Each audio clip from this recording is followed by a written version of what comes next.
noite. Nós estamos muito felizes mesmo pela presença de vocês. Quando olhamos daqui, a gente vê alguns rostos conhecidos, mas outros não. E esses que não são conhecidos nos deixam mais felizes ainda, porque aquilo que nós queríamos alcançar outras pessoas com essa mensagem foi alcançado, graças a Deus. E que bom que você veio aqui. Para você que não conhece, nós somos do Espaço Novo Tempo, uma comunidade que tenta e faz o seu trabalho, as suas ações para aproximar as pessoas de Deus e uns dos outros. E nessa noite nós estamos fazendo aqui no shopping, estamos promovendo, né? E esta é uma palestra gratuita de uma série, né? Não é muito longa a série, mas uma série de duas, né? Essa hoje sobre depressão e no dia 9 de julho sobre ansiedade. Então, todos já estão antecipadamente convidados para a nova palestra, que será aqui no mesmo local, no mesmo horário, no dia 9 de julho, certo? Então, sem mais demoras, gostaria de apresentar a vocês o nosso palestrante de hoje, que tão bondosamente e também solícito em nos atender. Ele é médico, neurologista, doutor em neurociência, e hoje vai abordar o tema sobre depressão. Que Deus abençoe todos vocês. Muito obrigado por terem vindo. Boa noite a todos. Essa mudança de tempo constante aqui no Ceará, né? Faz frio, calor, tá uma coisa absurda. Chegando inverno, frente fria, aí a garganta não tem garganta que aguente, né?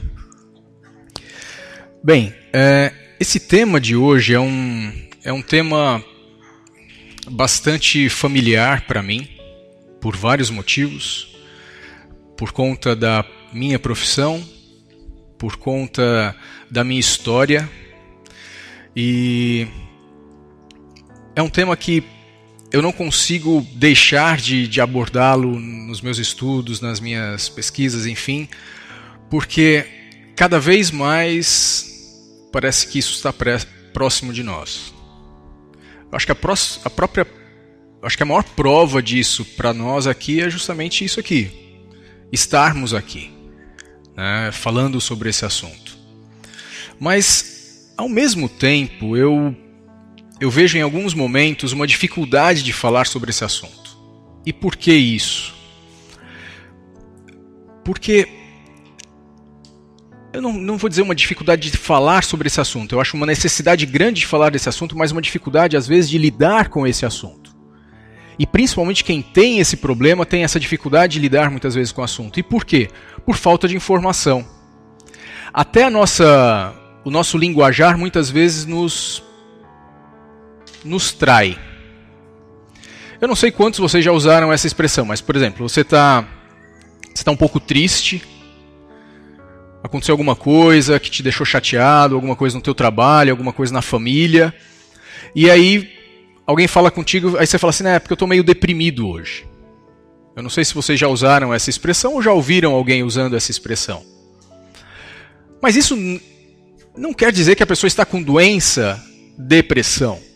Mas, ao mesmo tempo, infere uma certa semelhança entre as duas coisas. Uma semelhança que, na verdade, é muito pequena, se é que existe. A doença depressão, ela tem muito pouco a ver com a nossa tristeza eventual por alguma causa objetiva, algum fato. Muito pouco a ver. E isso acaba trazendo muito problema, muito preconceito. Imagina, eu vou tirando aí pra mim, vai. Na minha época de residente, eu tive uma colega que teve que se ausentar um tempo porque estava com um tipo de pneumonia. Quando fala não, ela estava especificamente uma pneumonia atípica. Quando falaram que ela estava com pneumonia, ninguém falou, poxa, hein, pneumonia, né? Podia ter se cuidado melhor, sei lá. Ninguém falou isso. Um outro colega meu, por conta da vivência no hospital e tudo mais, chegou a pegar tuberculose. Quando falaram que ele tinha pego tuberculose e teve que se ausentar um tempo, todo mundo, poxa, caramba, tuberculose, coisa... Poxa, que... Todo mundo ficou preocupado com ele. Agora, se um colega nosso se ausentasse, alguém falasse que ele estava ausente por conta de depressão, que já aconteceu, a reação não era a mesma. Eu nunca vi ninguém preocupado com um colega que estava ausente porque estava com depressão. Nossa, depressão, coisa séria, né? Poxa, eu nunca vi. Subjetivamente, as pessoas relacionam muito ainda essa tristeza eventual que a gente sente e que a gente se recupera. Basta o tempo para se recuperar. O tempo cura, né, as feridas, não tem isso? Então, essa tristeza que é uma ferida que nos atinge, ela passa, o tempo cura e todo mundo espera, isso é uma coisa normal e natural. Agora, ter a mesma expectativa com relação à depressão, doença, depressão, talvez seja um pouco injusto com aquela pessoa que está com esse problema. Mas por que eu estou diferenciando tanto? Por que eu estou diferenciando tanto? Talvez fosse... Tem como desligar, talvez, essas luzes aqui da frente? Vamos ver?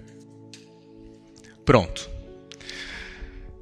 A depressão é uma doença aceita no mundo inteiro como doença, cientificamente estudada, não tem o que se questionar. Não é um estado de melancolia, uma chateação. É uma doença. E o que caracteriza, o que faz com que a depressão seja diferente da nossa tristeza eventual, enfim? Ela se baseia basicamente nesses sintomas. Sentir-se deprimido a maior parte do tempo. Interesse diminuído em realizar as rotinas, as coisas da rotina. A perda do prazer em fazer aquilo que normalmente a pessoa faz. Uma sensação de inutilidade, ou então, o que é pior ainda, de culpa. Dificuldade de concentração, de aprendizado. A pessoa tem um déficit, uma queda no seu cognitivo, na sua capacidade intelectual grande. Fadiga ou perda de energia. Distúrbio do sono, a pessoa pode dormir demais ou dormir de menos. Agitação ou retardo psicomotor. A pessoa fisicamente atinge o físico dela. Ou é uma pessoa que fica muito inquieta, está sentado na cadeira, não consegue ficar quieto numa cadeira, ou então fica parada demais. E eu não estou falando de disposição, que a parte de disposição, a fadiga, a gente acabou de falar, é uma outra coisa, uma coisa mais subjetiva ainda que isso. Perda ou ganho significativo de peso, claro, que não esteja envolvendo uma dieta, mas se a pessoa está perdendo peso, está ganhando peso, sem estar fazendo aquilo de propósito. Ideias recorrentes de morte e suicídio. A pessoa precisa ter tudo isso? Não. Não precisa. Eu não vou falar aqui exatamente o critério diagnóstico para que aqui não vire uma consulta, porque alguém pode já achar que não tem ou que tem pelo que eu vou dizer e achar que não precisa ir no médico, mas o que eu quero dizer é o seguinte, se você sente alguns desses sintomas e você está sentindo alguns desses sintomas, conhece alguém que sente ou está sentindo algum desses sintomas e que já vem durando aí umas 2, 3 semanas, essa pessoa precisa procurar um médico. Qual a especialidade que cuida isso? É o neurologista? Não, é o psiquiatra. Ah, mas o psiquiatra não é médico de doido? Também. Não deixa de ser. Mas ele trata isso daqui. Tá certo? Ele é a pessoa mais capacitada para tratar, para diagnosticar isso daqui. A gente ainda vai voltar sobre alguns desses sintomas, mas uma coisa que me choca bastante, isso daqui, ó. E vai ficar mais chocante ainda. Qual é a população aqui do Brasil? 200 e poucos milhões de habitantes? A gente conseguiria encher o Brasil e dava mais do que a população do Brasil de pessoas que têm depressão no mundo. 322 milhões de pessoas. E eu não estou falando, ao longo de um tempo, Eu estou falando hoje. E, na verdade, eu estou até sendo um pouco impreciso, porque, na verdade, hoje já tem mais, porque esse dado aqui é de 2016, se não me engano. Hoje já tem mais do que isso. 322 milhões de pessoas. Hoje, o suicídio é a principal causa de morte em jovens saídos da adolescência. Principal causa de morte. Agora, isso eu me assustei com essa informação, com esses dados aqui, mas eu fiquei muito mais assustado com esse dado aqui. O seguinte, o que fala esse gráfico aqui? Vou tentar explicar para vocês. Aqui é o seguinte, é o quanto uma pessoa, ela, dependendo da geração a que ela pertence, o risco dela ter depressão ao longo da vida. Então, por exemplo, se você faz parte da geração da verdinha aqui, ó, que tem mais de 60 anos, não precisa falar, tá? Pode guardar para você, tá bom? Mas se você faz parte dessa geração aqui, significa que o risco ao longo da sua vida de ter depressão passa um pouquinho dos 10%, os 11% mais ou menos. Se você está entre os 45 e os 59 anos, já o risco de ter em algum momento depressão ao longo da vida, em algum momento, já chega a 20%. Se você está entre 30 e 44 anos, já chega perto dos 25%. E se você está entre 18 e 29 anos, já chega em 25%. O que é mais preocupante nisso? Vou dizer para vocês. O mais preocupante desse gráfico é o seguinte. Essa geração aqui vai embora, não vai? Depois vai essa aqui. O que significa é que conforme o tempo vai passando, o mundo está se enchendo cada vez mais de gente com depressão. Porque as gerações mais novas têm mais depressão do que as gerações mais velhas. Hoje, se a gente pegar a população toda do mundo, estima-se que aproximadamente 5%, um pouco mais, um pouco menos, da população tem depressão. Isto é, uma pessoa a cada 20. Isso é hoje. Para o futuro, pode ter certeza, vai aumentar, porque essa geração aqui vai começar a sumir mais, e ainda vai vir uma outra geração aqui antes dela, que talvez tenha mais depressão ainda, porque é uma tendência que a gente não pode negar. Que cada vez que chega uma geração, essa geração está mais deprimida. O que está acontecendo? O que está acontecendo? Pode acender, Caio.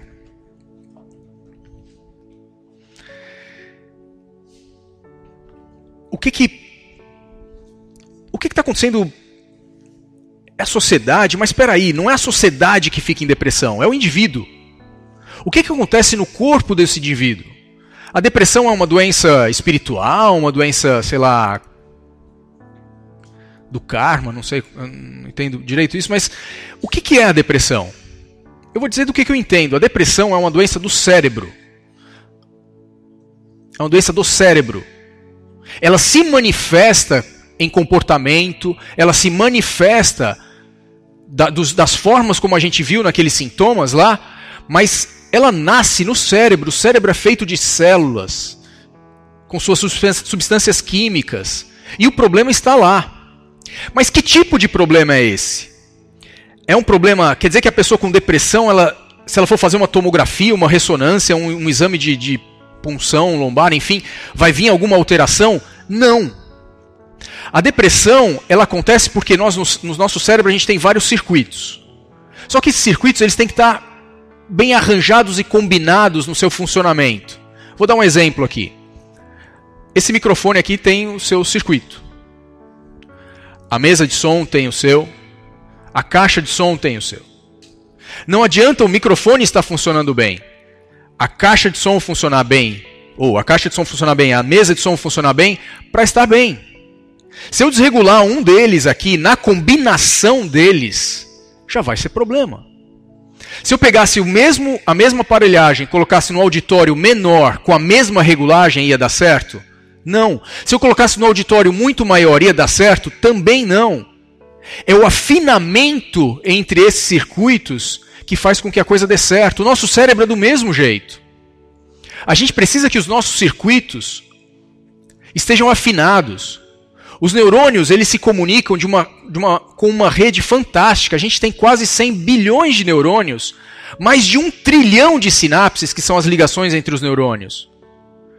Eu não sei quem mexe com matemática aqui. Faz uma análise combinatória das possibilidades que existem.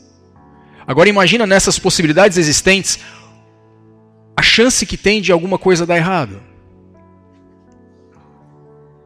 E essas estruturas muito complexas, e aí lá vou eu para a matemática de novo, elas não precisam de grandes alterações para causarem distúrbios. Você acha que para causar... A gente mora em Fortaleza, uma grande metrópole, com não sei quantos, milhões de carros, não sei. Mas você acha que para causar um congestionamento, você precisa de uma grande alteração? Ou basta um carro quebrar, dar o prego no meio da avenida? É ou não é? Basta um semáforo desincronizar para já começar a causar um congestionamento, não é assim? Basta um buraco no asfalto, quase não tem em Fortaleza. Faz um buraco, eu estou supondo, um buraco, chove, aí faz um buraco no asfalto, aí aquela faixa os carros têm que parar para diminuir para passar no buraco. Pronto, aquela via já fica quase intransitável. O nosso cérebro é da mesma forma. Eu não preciso ter uma pane geral no cérebro para que os circuitos entrem em desarranjo, em desafino, e aí comece a dar algum problema. E o grande problema da depressão, um outro grande problema da depressão é que é o seguinte, é que como ela não é um quadro agudo, momentâneo, porque os nossos quadros agudos momentâneos do cérebro, eles têm uma característica. Vou dar um exemplo aqui. Uma convulsão, da minha área, tá? A pessoa tem uma convulsão. A convulsão, a imensa maioria delas, acaba em segundos. As convulsões acabam em segundos. Por quê? Porque é uma coisa aguda, uma transformação grande no cérebro, aguda. O próprio cérebro vê aquilo, ele se alterar de uma forma tão aguda que ele desencadeia um monte de reação para suprimir aquilo e trazer para o normal. As doenças crônicas não têm isso. Por quê? Porque como elas vão evoluindo lentamente, o que vai acontecendo? O cérebro ele começa a se acostumar com aquilo. E ele começa a trabalhar para manter aquilo. Então, como a depressão é uma coisa crônica, a pessoa em estado depressivo, o que faz? O cérebro ele começa a achar que aquele estado é o normal. E ele trabalha para manter aquilo. E é mais uma dificuldade para que a pessoa saia daquilo. Daquele estado. Agora, o que pode fazer? Quais são as coisas que agem no indivíduo, no cérebro do indivíduo, que vão fazer com que ele chegue a um estado de estar com a doença depressão? Raramente é só um fator. Raramente. Aliás, é uma coisa que serve para tudo no nosso corpo. Absolutamente tudo. Raramente uma coisa só é o suficiente para causar um problema. Quais são as exceções? Trauma, por exemplo, né, que a pessoa, cai ou tem um acidente e quebra um osso. Aquilo, só o trauma já foi suficiente para quebrar o osso. Mas outros tipos de doença, a imensa maioria das outras doenças, você precisa de ter mais de um fator contribuindo para a pessoa chegar naquela doença. A depressão não é diferente. E que fatores são esses? O primeiro deles é o genético. Eu estou falando que quem é filho de gente deprimida vai ter depressão? Não é isso. O que eu estou falando é que pode existir sim uma predisposição genética. Existem pessoas que têm geneticamente uma facilidade maior para entrar num estado de depressão do que outras. Existe um outro quadro que ele é parente da genética, que é epigenética. A epigenética é o seguinte: sem você precisar alterar o código genético da pessoa, existem algumas coisas que podem acontecer na vida, até intrauterina, isto é, a pessoa nem nasceu ainda, mas a mãe dela, quando estava gestante dela, passou por alguma situação, e essa situação na qual essa mãe estava alterou o organismo daquela mãe, houve uma mudança de liberação de algumas substâncias químicas, de alguns hormônios e tudo mais, e isso causa uma pequena alteração nas células do bebê, e essa alteração vai permanecer durante a vida dele. Isso não precisa ser apenas na gestação, pode acontecer até numa vida muito no bebezinho ainda. Esses dois itens, a gente não tem muito como mexer nele. Depois que a gente nasce, não dá mais para mexer, não dá para voltar atrás. Mas os dois itens que eu acho principais dessa lista aqui são os dois seguintes. Primeiro, estresse. O estresse, ele já está absolutamente estabelecido. Todo estudo que se faz, desde o mais detalhado, genético, biomolecular, do metabolismo intracelular dos neurônios e tudo mais, até o estudo mais comportamental, todos eles são unânimes em dizer que o estresse tem um papel importantíssimo na depressão. A gente vai falar mais detalhadamente sobre estresse e ansiedade na próxima palestra, que vai ser dia 9 de julho, tá certo? E aí, ela que é meio que um complemento dessa daqui. Mas o estresse, ele causa uma alteração no cérebro tão grande, que ele chega a causar um estado de inflamação no cérebro. Não é uma inflamação como uma meningite, uma meningoencefalite, uma coisa... Não, é uma inflamação microscópica, mas suficiente para alterar o funcionamento do nosso cérebro. E essas alterações, elas formam como se fosse uma correnteza, e o sentido da correnteza lá na frente é a depressão. Um outro fator muito importante é o círculo social, é a interação social. Nós não podemos negar, nós somos o ser humano. O ser humano é um ser social. Ninguém é uma ilha. Nós somos seres sociais. E nós somos afetados, querendo ou não, por mais casca grossa que você seja, você é afetado pelo teu ambiente. O teu ambiente, ele pode te proteger da depressão. O teu ambiente pode te jogar nela.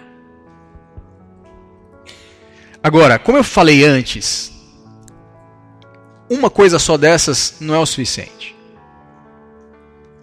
Ou melhor, raramente é suficiente. Cada uma dessas coisas, elas vão se combinando. Às vezes a pessoa tem um componente maior de uma coisa, um componente maior de outra, mas elas vão se combinando. A pessoa nasceu com uma predisposição genética, mas talvez uma predisposição genética não tão forte assim. Mas ela é submetida em algum momento da vida a uma situação de estresse muito grande. Ou então ela nem tinha uma predisposição genética, mas a sua mãe, quando estava grávida dela, passou por uma situação grande de estresse. E aí ela nasceu com a predisposição, e aí depois da vida ela chega num ambiente que pouco favorece a sua saúde mental. Enfim, é uma combinação de coisas. E essa combinação de coisas, elas não agem de uma forma... elas não vêm de uma vez com uma reação aguda e abrupta. Elas vão provocando uma alteração. Aquela alteração leva a uma outra alteração. Lembra que eu falei dos circuitos? Pronto.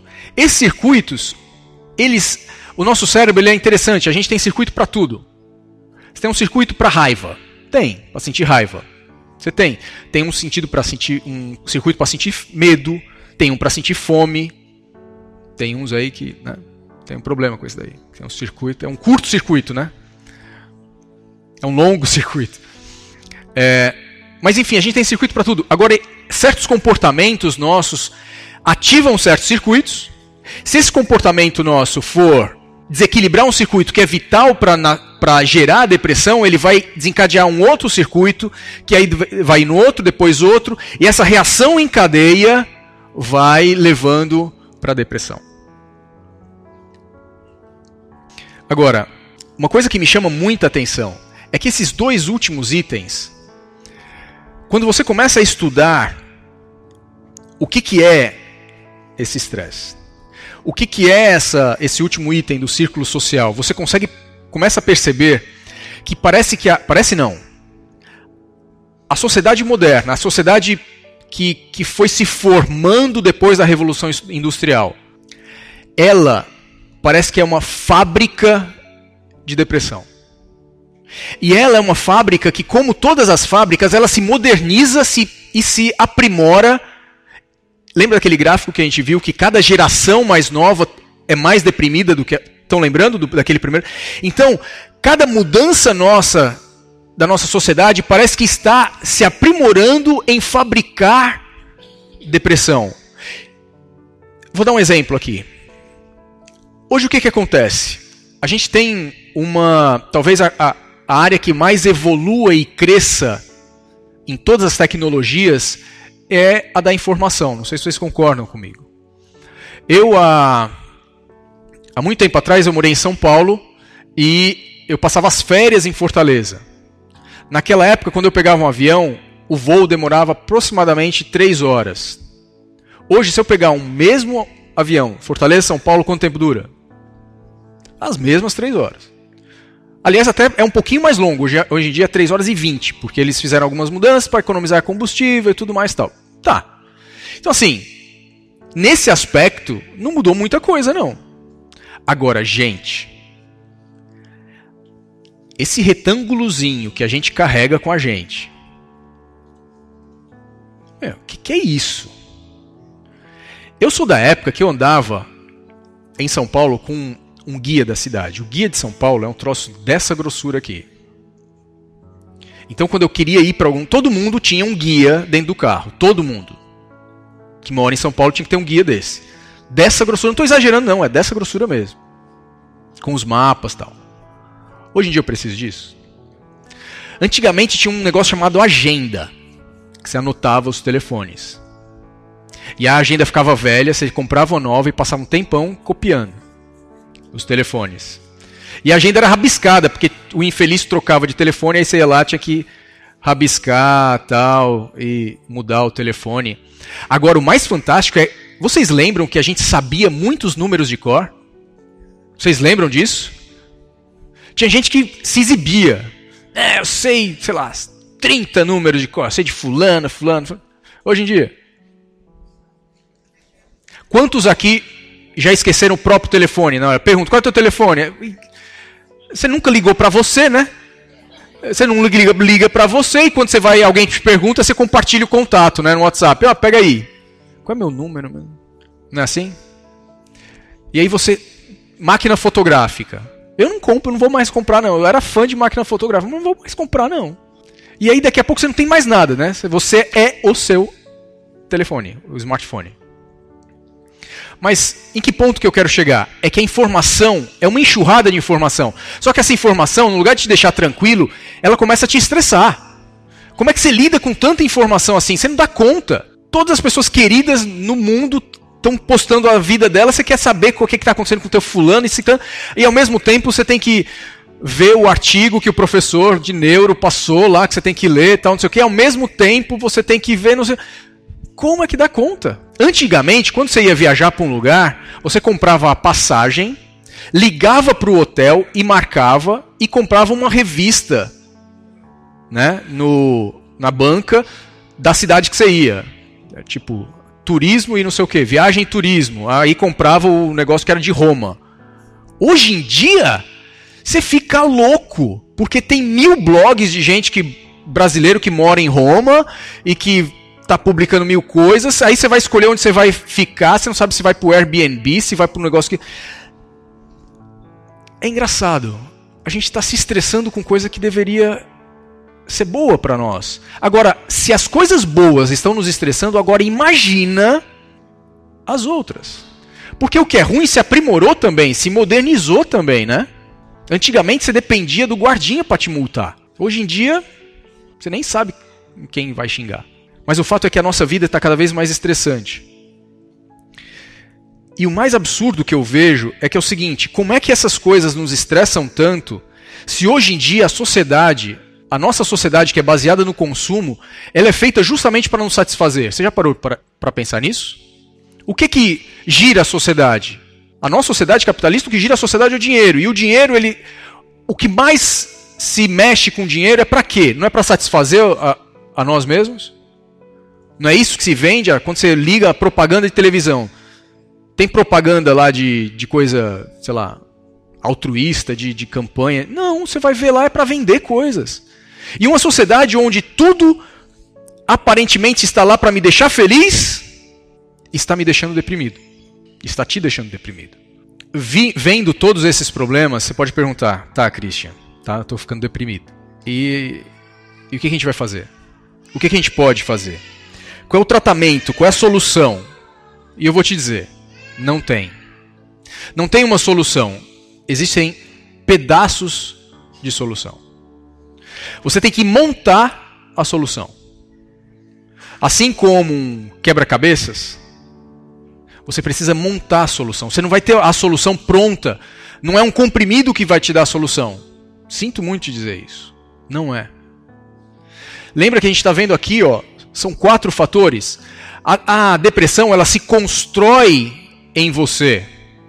Você não destrói a depressão com um golpe só. Assim como vários fatores te cercaram a tua mente, construíram um desequilíbrio lá, você tem que desconstruir isso. Infelizmente, não é o que a indústria farmacêutica vende. Olha que eu não sou o tipo zen, alternativo, não. Eu sou o cara que é bem hard science, bem, sabe, de ler artigos. Mesmo assim, eu posso te dizer, não, a indústria farmacêutica não fez ainda, não conseguiu sintetizar ainda a solução para esse problema. Com todos os bilhões de dólares investidos, ainda não tem. Basicamente, hoje, os antidepressivos, eles são sintomáticos. Eles podem fazer você parar de sentir aqueles problemas? Podem, e fazem. Eles resolvem o problema? Não. E o que eu posso fazer então? Que pedaços são esses que eu preciso aprender? O que eu preciso juntar em mim para ajudar o meu cérebro? Da mesma forma como existe uma... Eu tenho um livro que ele... Até te emprestei esse livro. Chama Upward Spiral. Ele é uma espiral... Tem uma espiral ascendente e tem uma espiral descendente. Da mesma forma como a depressão ela se faz de uma somatória de coisas que vão construindo uma reação em cadeia que vão te levando para baixo. Sabe aquele quando você tira o ralo que forma aquele redemoinhozinho que vai puxando para baixo? Pronto. Agora imagina um twister, um tornado que puxa as coisas para cima. Da mesma forma como a depressão ela é resultado de um monte de coisas que fazem uma reação em cadeia para te puxar para baixo, você pode inverter isso? Pode. Algumas coisas você pode não mexer, não conseguir mexer. Você não consegue mexer na tua genética, com os teus hábitos. A bem da verdade, não. Você consegue mexer na tua história epigenética? Talvez um pouco. Mas nisso daqui, você pode mexer. Como é que você ajuda o teu cérebro? Aqui são os pedaços que a gente precisa juntar para ajudar o nosso cérebro. Primeira coisa, sabe quando você encontra alguém que tem uma história contigo? Pronto. Quando você encontrar essa pessoa, converse com as pessoas sobre as coisas boas, não vai lembrar das coisas ruins, não. Eduque o seu cérebro a lembrar das coisas boas. E aproveita, eu deveria ter deixado na sequência aqui, mas aproveita quando tiver isso daqui, faça isso aqui, ó. Eu acho tão interessante esse negócio da gratidão, porque a gratidão é uma coisa tão subjetiva, né? Mas é impressionante como se conseguiu pesquisar gratidão.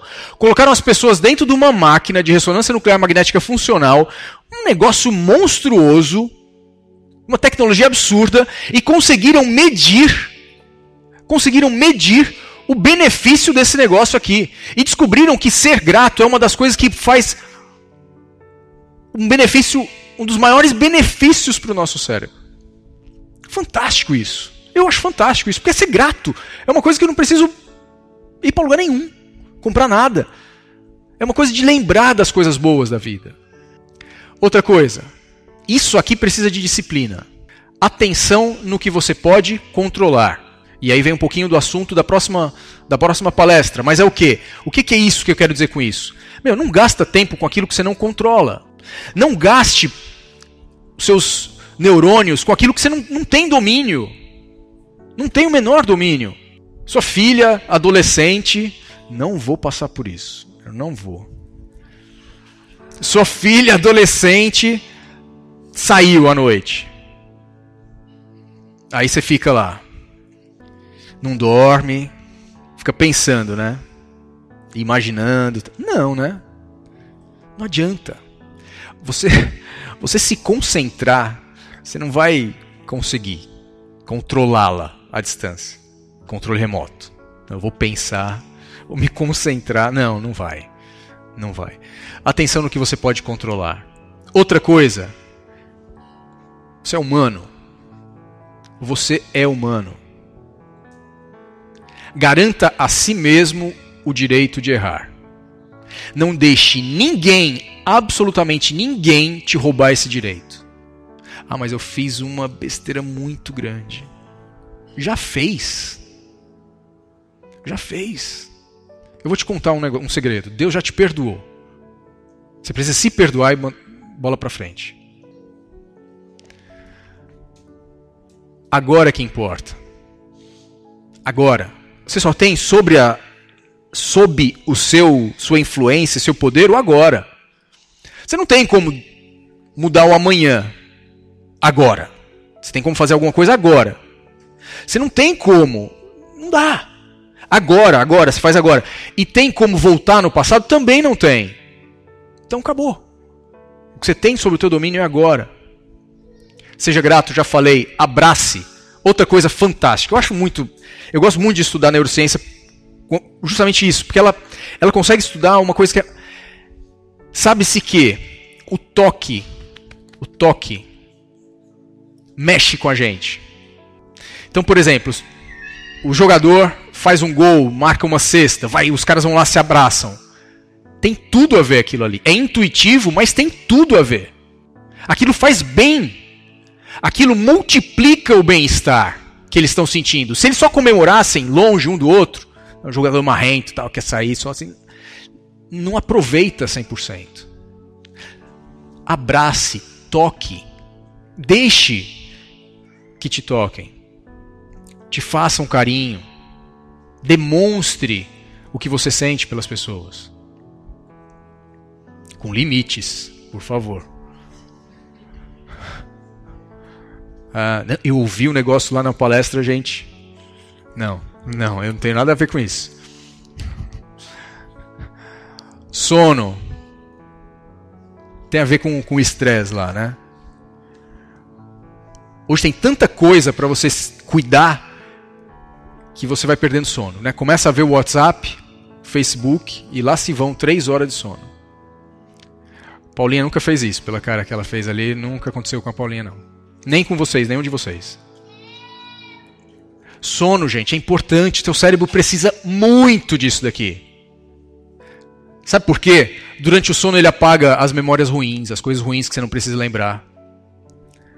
O meu cérebro é muito bom nisso. Ele apaga tudo, eu não lembro de nada. Nem de ruim, nem de bom. Eu não tenho memória. Exercícios. Aí vem. Exercício físico.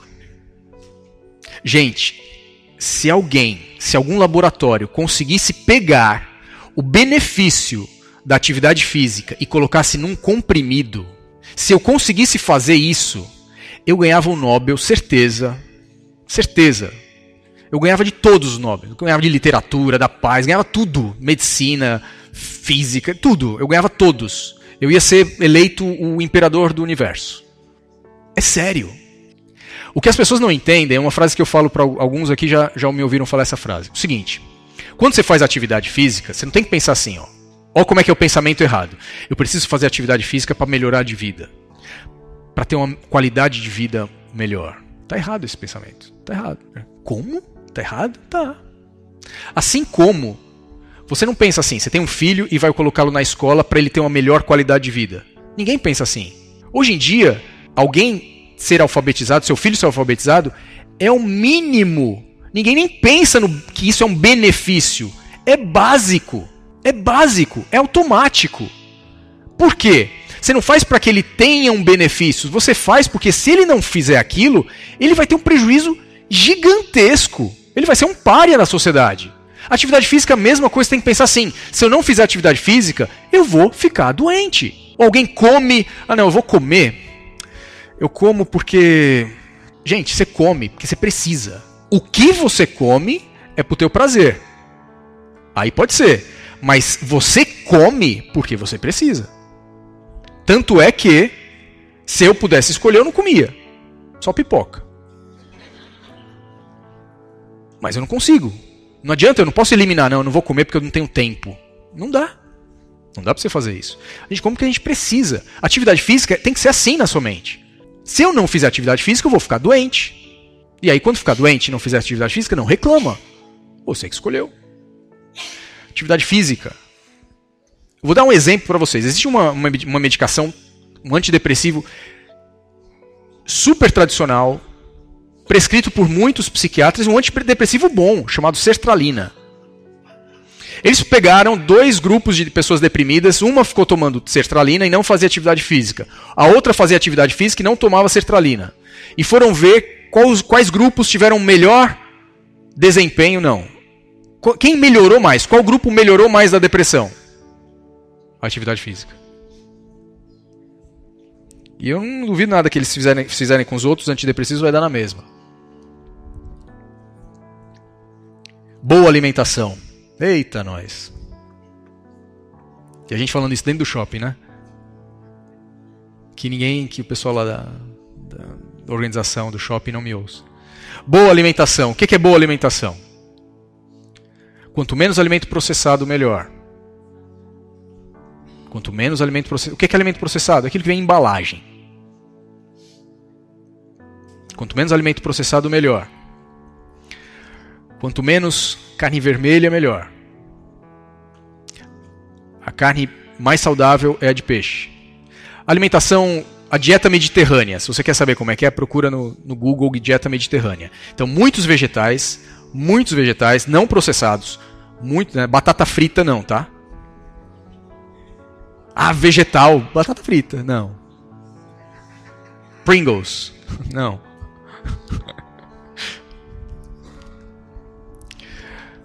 Chilitos, que é de milho. Como é que vegetais, chilitos. Fandangos. Comer vegetais, chocolate, é do cacau, vegetal. Não, boa alimentação. Outra coisa,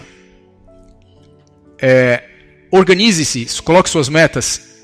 Se você tem uma grande meta, não coloque só olhando para a grande meta. Faça metas intermediárias. Porque cada vez que você alcança uma meta, isso te dá um up. Se você passa muito tempo para... É legal, você quer fazer um doutorado, 4 anos de doutorado.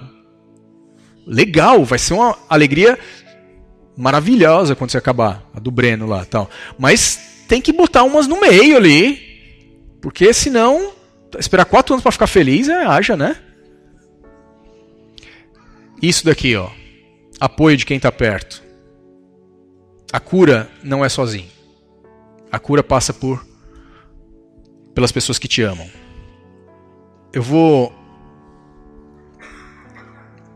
A gente estava falando daquela sociedade, né? Aquela sociedade consumista, aquela sociedade de buscar as coisas. Existe uma coisa que eu não coloquei nesses slides aí. A nossa a nossa natureza humana, quando você estuda as várias sociedades, seja na antropologia, na sociologia, você vai perceber que uma coisa essencial para que os grupos mais antigos, as sociedades mais antigas sobrevivessem, é uma coisa chamada transcendência. É a pessoa sair do si. Ela não ser só um indivíduo. Ela fazer parte de algo maior. Mas não só um grupo. Eu fazer parte de um grupo, isso não é transcendência. Porque a transcendência é fazer parte de algo maior e que é maior do que a soma das partes. E um grupo é só uma soma de partes. Quando eu falo de algo maior, é você colocar até mesmo o seu eu num ponto de vista secundário e acreditar que existe algo melhor e maior do que você. Algo até mais importante do que você mesmo. Um dos fatores que protegem as pessoas contra a depressão é a espiritualidade, é a religiosidade. Mas não é aquela de só frequentar uma igreja. É interessante que os trabalhos que pesquisam isso, eles fizeram até esse diferencial. Eles colocaram as pessoas que frequentavam uma igreja e as pessoas que tinham uma entrega pessoal, um compromisso pessoal com aquilo que elas acreditavam. E frequentar uma igreja não protege ninguém contra a depressão, não ajuda no tratamento de depressão. Agora, uma entrega pessoal a isso ajuda. E eu não estou falando aqui sobre religião nenhuma. Eu estou falando aqui sobre ciência. Eu tenho aqui a referência, que para quem quiser eu passo depois. Mas o fato é que existe uma frase que me toca bastante. A frase é: a minha alma está profundamente triste até a morte. A minha alma está profundamente triste até a morte. Eu não vou pedir para ninguém falar aqui, mas eu vou dizer, eu já senti isso daqui. Eu já senti que a minha... não era nem mais tristeza o que eu sentia. Era algo muito pior. Eu queria chorar para tentar colocar para fora, mas não era tristeza, eu não chorava. Mas ao mesmo tempo era algo que me sufocava, me oprimia. Algo que doía. Algo que me torturava. A palavra é essa, tortura. Algo que me torturava. E num momento como esses, você imaginar que tem algo maior do que você, algo maior do que o seu médico, algo maior do que a sua família, algo maior do que um comprimido, te ajuda muito. Algo maior do que o que você está sentindo. Isso é que é o mais importante. Porque quando a gente está com depressão, não existe absolutamente nada maior que você alcance com os olhos que seja maior do que o seu sofrimento. Absolutamente nada. Mas, se você tem fé em algo, de que você sabe que é maior do que aquilo, você consegue olhar para além disso. Além do que você está sentindo. E tem uma coisa que é essencial. Chama-se esperança. Eu quero passar um vídeo aqui. Apaga a luz, Diego, por favor. Eu tinha um cachorro preto. Seu nome era Depressão. Sempre que o cachorro aparecia, eu me sentia vazio e a vida parecia tornar-se mais lenta. Ele me surpreendia com uma visita sem razão ou ocasião. O cachorro preto me fazia parecer e me sentir mais velho do que eu era. Enquanto o resto do mundo parecia aproveitar a vida, eu via tudo através do cachorro. Atividades que antes me traziam prazer, subitamente pararam de fazê-lo. O cachorro preto adorava arruinar o meu apetite. Ele mastigou a minha memória e minha capacidade de concentração. Com ele, era necessária força sobre-humana para fazer qualquer coisa. Em eventos sociais, ele espantava para longe qualquer confiança que eu tinha. Meu maior medo era ser descoberto, eu me preocupava que as pessoas iriam me julgar. Por causa da vergonha e do estigma do cachorro, eu estava sempre preocupado em ser descoberto. Então investi vastas quantidades de energia para escondê-lo. Manter uma mentira emocional é exaustivo. O cachorro podia me fazer pensar e dizer coisas negativas. Ele podia me deixar irritado e de difícil convívio. Ele tomava o meu amor e enterrava a minha intimidade. Ele adorava me acordar com pensamentos negativos e repetitivos. Ele também gostava de me lembrar o quão cansado eu estaria no dia seguinte. Ter um cachorro preto não é se sentir triste ou para baixo. É pior, é não ter a capacidade de sentir. Eu envelhecia e o cachorro preto ficava maior, aparecendo toda hora. Eu tentava espantá-lo, mas frequentemente ele vencia. Cair se tornou mais fácil do que se levantar novamente. Então eu me tornei bom em me automedicar, coisa que não ajudava de verdade. Em certo ponto, me senti totalmente isolado de tudo e todos. O cachorro preto tinha finalmente conseguido sequestrar minha vida. Quando se perde a felicidade em viver, você começa a questionar qual é o motivo da vida. Foi quando eu procurei ajuda profissional, meu primeiro passo para me recuperar e dar uma reviravolta em minha vida. Descobri que não importa quem você é, o cachorro preto afeta milhões de pessoas. Todos podem ser afetados por ele. Não existe pílula mágica. Medicação ajuda alguns. Outros precisam de outra abordagem. Também aprendi que ser emocionalmente sincero com as pessoas próximas pode mudar tudo. Acima de tudo, aprendi a não temer o cachorro preto e até o ensinei alguns truques. Quanto mais cansado e estressado você está, mais alto ele late. Aprenda a ter a mente serena. Exercícios físicos são tão eficientes quanto medicamentos para tratar a depressão. Ande ou corra e deixe-o para trás. Colocar seus sentimentos no papel pode ser catártico e revelador. Lembre-se das coisas às quais você é grato. Não importa quão ruim a sua vida esteja, tomar os passos certos e conversar com as pessoas certas fazem os dias de cão passar. Eu não diria que sou grato ao cachorro preto, mas ele tem sido um professor incrível. Ele me forçou a reavaliar minha vida.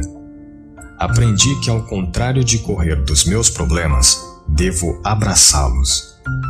Quem sabe o cachorro preto faça sempre parte da minha vida, mas ele nunca será a fera que já foi. Nós temos um acordo. Por meio do conhecimento, paciência, disciplina e humor, até o pior cachorro preto pode ser curador. Se você está com problemas, nunca tenha medo de pedir ajuda. Não existe vergonha alguma em fazê-lo. A única vergonha é deixar a vida passar.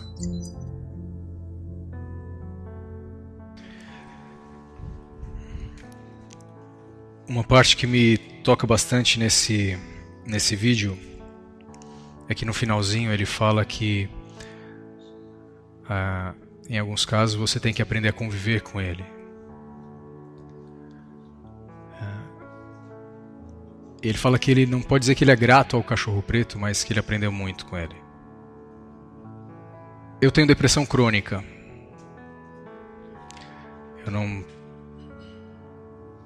Eu posso dizer que eu sempre tenho um cachorro preto comigo. Mas por ter isso, eu acho que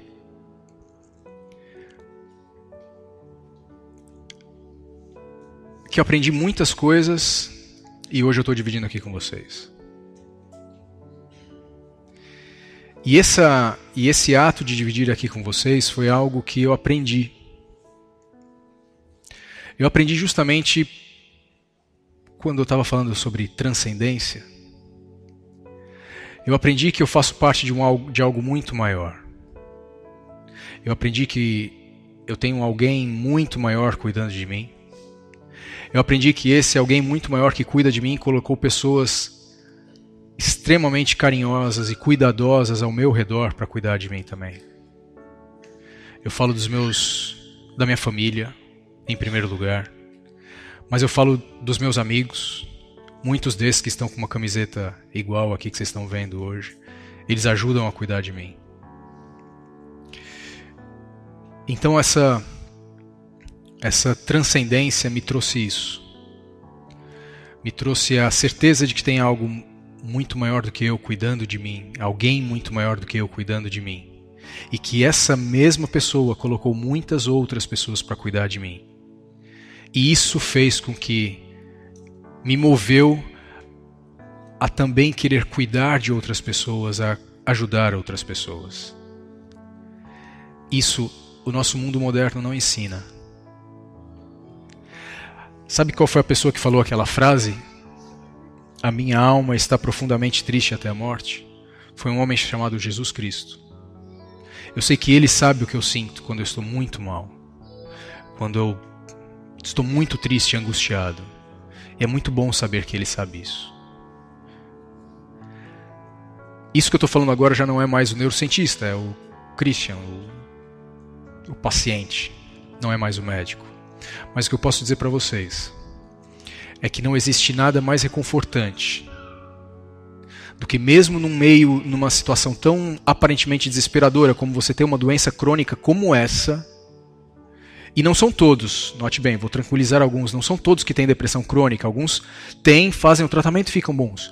Mas mesmo na pior das hipóteses, que é a minha situação de ter uma depressão crônica, eu tenho esperança. Eu tenho alegria de viver. E eu agradeço a Deus e aos meus amados por isso. E obrigado pela presença de todos hoje.